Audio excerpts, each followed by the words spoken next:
नमस्कार दोस्तों आज हम इंदिरापुरम के 5 अंडर कंस्ट्रक्शन प्रोजेक्ट का रिव्यूज करेंगे रियल एस्टेट रिव्यूज चैनल में।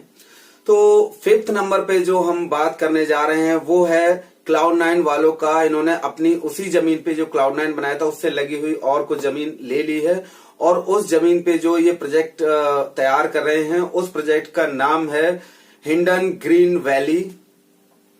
तो इस प्रोजेक्ट की अगर हम बात करें तो इसमें काफी बड़ा प्रोजेक्ट रहेगा, ये भी Cloud9 की तरह ही, और ये Cloud9 की तरह ही काफी कंजस्टेड भी रहेगा। और ये लोकेशन अगर हम बात करें तो इसकी लोकेशन रहेगी अहिंसा खंड 2 की, और ये बिल्कुल लगा हुआ है, मतलब मैं कहूँ कि चारों तरफ से घिरा हुआ है। एक साइड से ही सिर्फ ये सोसाइटी वाली लोकेशन रहेगी, बाकी इस तरह से गोल सर्कल सा जो रहेगा वो लगभग रहेगा पूरा कनावनी गांव का। मतलब उधर की तरफ में जितनी भी बालकनी जाएंगी जिन फ्लैटों की, वो सिर्फ और सिर्फ उनको गांव दिखेगा, कनावनी गांव। दूसरी चीज अगर हम इस प्रोजेक्ट के बारे में बात करें तो ये बिल्कुल दबा हुआ, लोकेशन के मामले में बिल्कुल दबा हुआ प्रोजेक्ट है Cloud9 से। और इधर की तरफ मतलब Cloud9 से नॉर्थ की तरफ अगर हम देखेंगे तो ये प्रोजेक्ट ये बना रहे हैं। जैसा कि Cloud9 में भी काफी लोगों को शिकायत रही थी, पार्किंग की प्रॉब्लम रही थी और कंस्ट्रक्शन क्वालिटी की भी प्रॉब्लम्स हैं, और बालकनी इनकी काफी छोटी हैं जो इनका कंप्लीटेड प्रोजेक्ट है Cloud9 उसमें। तो उसके बावजूद भी ठीक है, सस्ता प्रोजेक्ट होने के कारण ठीक ठाक बिक जाता है ये, और रीसेल भी ठीक ठाक होती है। बट इनका ओवरऑल देखें तो ये खरीदने के लायक प्रोजेक्ट नहीं है। इसमें बहुत ही कम लोग, सिर्फ और सिर्फ सस्ते कम बजट वाले लोग ही इस प्रोजेक्ट में बुक करेंगे। और डिले की तो बात ही मत करिए, अच्छा खासा इनका प्रोजेक्ट डिले होता है।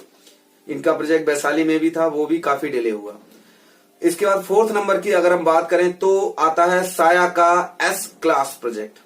इसकी लोकेशन की अगर हम बात करें तो जो अगर हम सिप्रा मॉल से चलते हैं तो हम स्ट्रेट चले हैबिटेट सेंटर की तरफ, तो हैबिटेट सेंटर वाला जो गोल चौक है, एक जो गोल चक्कर है, सर्कल है, उसके राइट साइड में जो सिप्रा की जमीन, ऐसे जो सिप्रा का कॉर्नर है उस कॉर्नर पे, और जो उनकी मार्केट है, सिप्रा की मार्केट बनी हुई है बाहर इसी रोड पे, उसके बराबर में, और वो कॉर्नर का मतलब उस मार्केट से लेके वहां कॉर्नर तक जो जमीन है वो सिप्रा की ही जमीन थी जिसपे कि इन्होंने खरीद ली है साया वालों ने।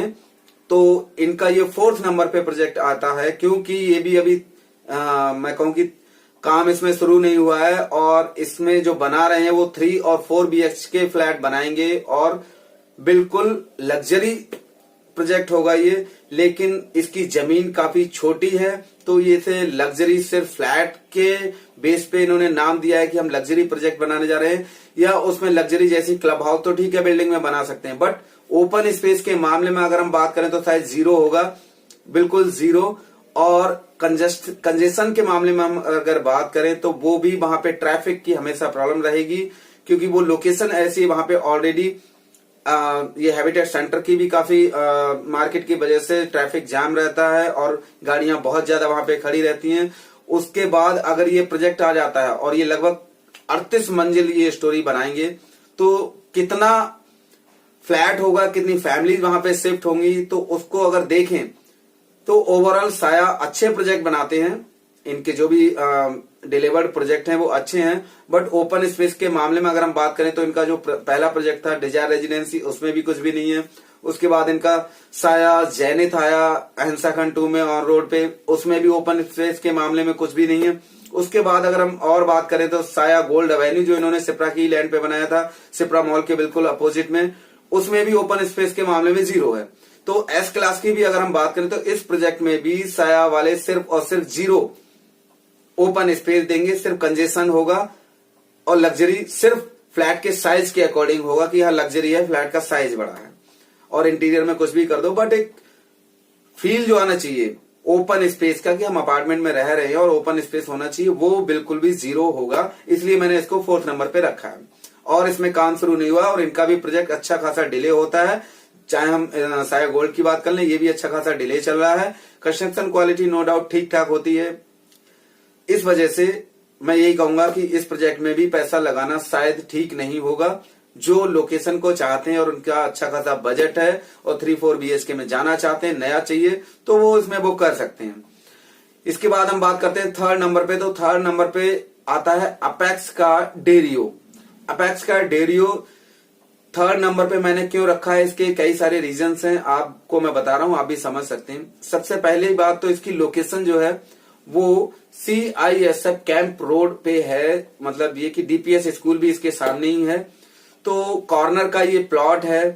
इसके अगर हम आगे की बात करें तो बैक साइड में हम कहें या फिर इसके ईस्ट साइड में, तो ईस्ट साइड में इसके गॉड वैलेडियो आएगी और इसके साउथ साइड में DPS स्कूल हो जाएगा और इसके वेस्ट साइड में आपका CISF कैंप रोड हो जाएगा।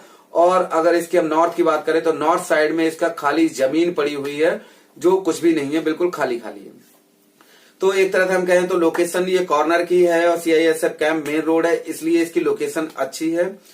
दूसरा, इसमें अगर हम बात करें तो इसमें सिर्फ और सिर्फ 2 ही टावर बना रहे हैं, तो इसके लिए हम कह सकते हैं कि इनका थोड़ा बहुत ओपन स्पेस हो सकता है कि ओपन स्पेस ये दे पाए। और सबसे बड़ी बात कि इनकी जो है इस प्रोजेक्ट की खास तौर पे वो ये है कि ये एक इकलौता ऐसा प्रोजेक्ट होगा अभी तक NCR में जिसकी बालकनी, मतलब अगर फर्स्ट फ्लोर है तो फर्स्ट फ्लोर पे सबकी बालकनी ऐसी इसी लेवल पे होंगी, लेकिन इस प्रोजेक्ट में जो बालकनी है वो ऐसे होंगी, मतलब ऐसे होंगी, कोई भी बालकनी ऐसे नहीं होगी कि एक आदमी यहाँ पे खड़ा है, यहां से बंदा कूद के इधर जाने की जो सिचुएशन होती है, कई लोग बीच में फिर ऐसे करके कुछ लगवा देते हैं ग्रिल टाइप का, उसकी इनकी सिचुएशन ही नहीं है। उसका ऐसे रहेगा कि उसकी जो बालकनी है वो इस टाइप की रहेगी कि ऊपर और नीचे किसी भी फ्लैट की बालकनी ऐसे कनेक्टेड नहीं होगी बिल्कुल भी।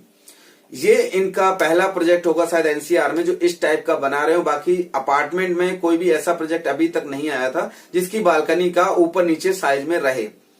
इनका सबसे अच्छा पॉइंट सिर्फ यही है। और बाकी ये काफी लग्जरियस प्रोजेक्ट बना रहे हैं। लग्जरियस मैं इसलिए कह रहा हूं कि इनकी जो जेंट्री होगी वो सिर्फ और सिर्फ 3 और 4 BHK की होगी। सिर्फ लग्जरियस फ्लैट बना रहे हैं 3 and 4, इसलिए मैंने इसको थर्ड नंबर पे रखा था। और बाकी बिल्डर भी काफी अच्छे हैं, अपेक्स ग्रुप काफी वेल नोन है और इनके प्रोजेक्ट ठीक ठाक होते हैं, अच्छे प्रोजेक्ट आप इनको कह सकते हैं।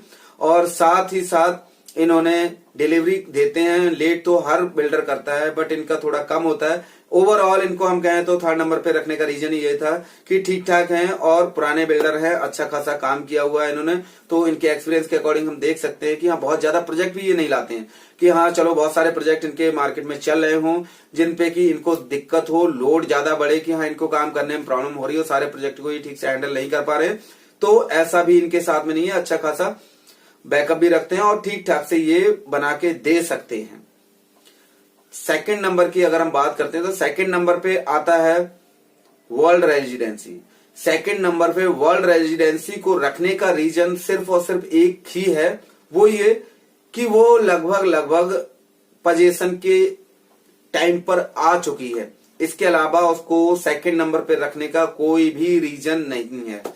ना तो उसकी लोकेशन ऐसी है, लोकेशन अगर आप वसुंधरा से इंदिरापुरम की तरफ आते हैं और वो जो नहर वाला रोड है उस पे आप टर्न ले लेते हैं, मतलब वसुंधरा से आप राइट टर्न ले लें नहर को क्रॉस करते ही, तो जब आप इधर NH24 की तरफ चलेंगे तो लेफ्ट साइड में ये प्रोजेक्ट है। रोड चौड़ा है, 2 डबल वे वाला रोड है, इस वजह से हम कह सकते हैं चलो ट्रैफिक यहाँ पे नहीं मिलेगा।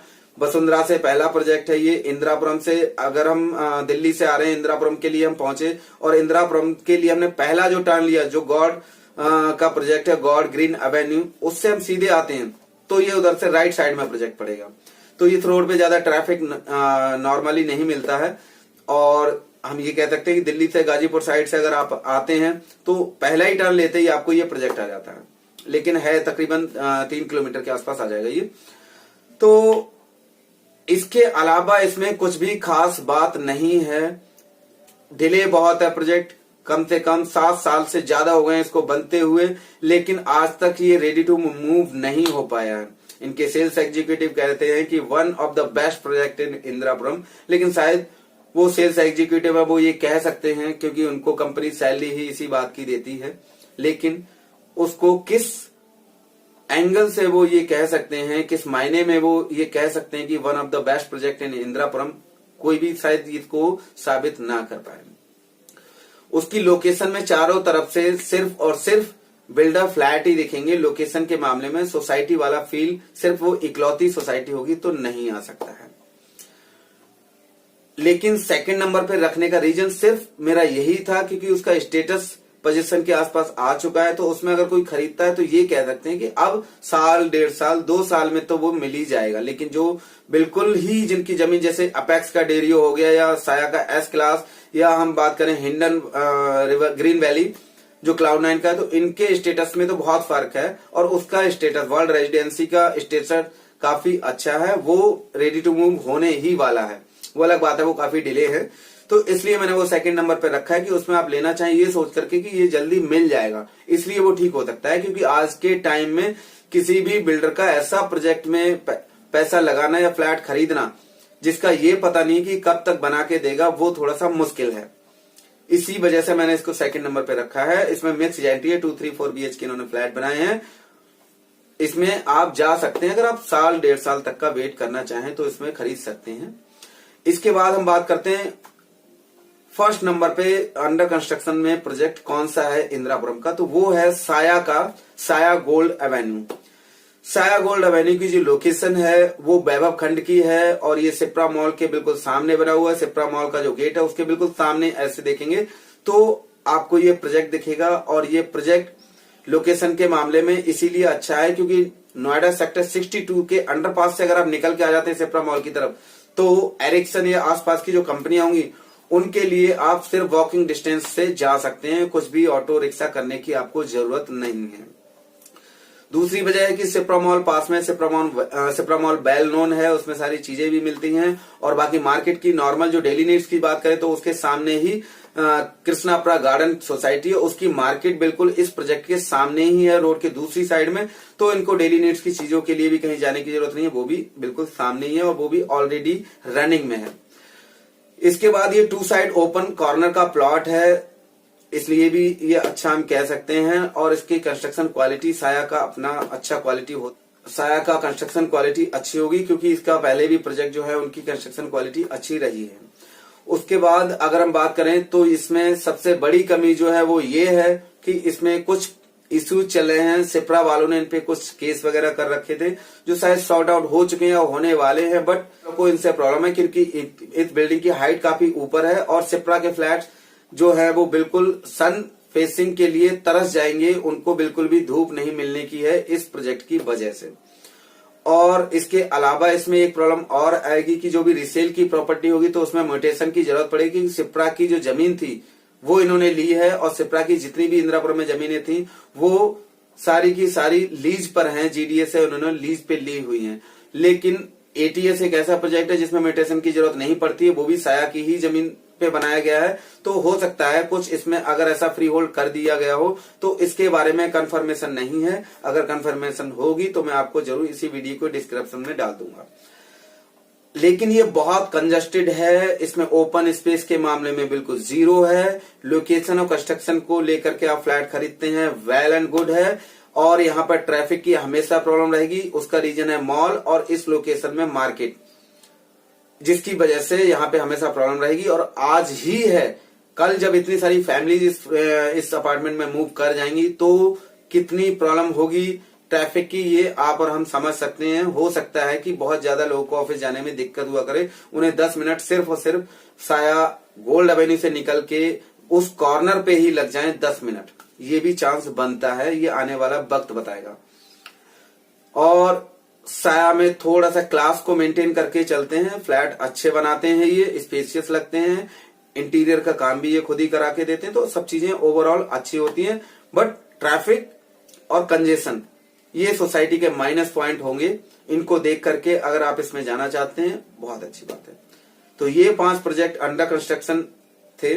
लेकिन एक चीज और मैं बता दूं, साया गोल्ड एवेन्यू ये रेडी टू मूव हो चुका है, कुछ अभी काम चल रहा है बट 100% ये रेडी टू मूव नहीं हुआ है।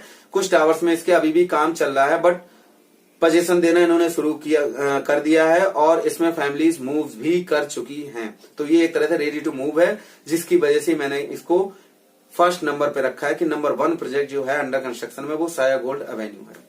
दोस्तों, अगर आपको मेरी वीडियो पसंद आई हो तो इसको लाइक करें, कमेंट्स करें, शेयर करें और मेरे चैनल को सब्सक्राइब जरूर कर लें ताकि आपको प्रॉपर्टी की सारी अपडेटेड वीडियो मेरी आपको मिलती रहे, आपके काम की हो तो अच्छी बात है, नहीं हो तो आप मेरा हौसला बढ़ाते रहें और कमेंट्स और लाइक करते रहें मेरी वीडियो को।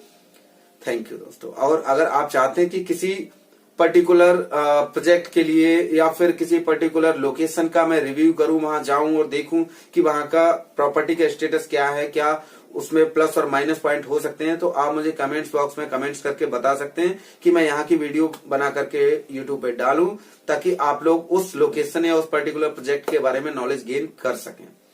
Thank you very much.